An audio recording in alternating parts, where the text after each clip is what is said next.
ತೋರಿಸೋದು. ಇದನ್ನು ಹೇಗೆ ಎತ್ತಿದ್ದಾರೆ ಇವರು ಬಿಹಾರದ ಅಲ್ಲಿಯ ಎಲೆಕ್ಷನ್ ಕಮಿಷನ್ ಅಂತ. ಎಲೆಕ್ಷನ್ ಕಮಿಷನ್ಗೆ ಯಾರು ಅಧಿಕಾರ ಕೊಟ್ಟರು? ಇಲ್ಲಿ ಸಿಟಿಸನ್ಶಿಪ್ಪನ್ನು ನೀವು ಗುರ್ತಾ ಹಿಡ್ರಪ್ಪ ಮಾಡ್ರಪ್ಪ ಅಂತ ಯಾರು ಕೊಟ್ಟರು? ಇದು ಗೃಹ ಖಾತೆ ಗೃಹ ಇಲಾಖೆಗೆ ಸಂಬಂಧಿಸಿದ್ದು. ಎಲೆಕ್ಷನ್ ಕಮಿಷನ್ದ ವೋಟರ್ ಲಿಸ್ಟು ಮತ್ತು ಆಧಾರ್ ಕಾರ್ಡ್ ಲಿಂಕ್ ಮಾಡೋದದ. ಲಿಂಕ್ ಮಾಡಿದ್ರೆ ಮುಗಿದೋಯ್ತಪ್ಪ, ಬೋಗಸ್ ಓಟ್ ಆಗೋದು ನಿಲ್ತದ.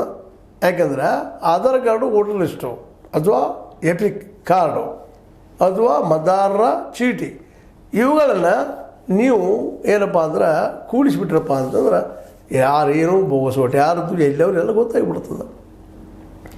ಈಗ ಸಿಟಿಜನ್ ಇಲ್ಲಿ ಹೌದು ಅಲ್ಲ ಈ ದೇಶ ಅನ್ನೋದನ್ನು ಈ ಸಂದರ್ಭದಲ್ಲಿ ಅದನ್ನು 2 ತಿಂಗಳಲ್ಲಿ ಆಗುವಂಥದ್ದು. ಇದನ್ನು ಯಾಕೆ ತಗೊಂಡು ಕೂತಿದ್ದಾರೆ ಈ ನಮ್ಮ ಎಲೆಕ್ಷನ್ ಕಮಿಷನ್ ಸಾಹೇಬರು?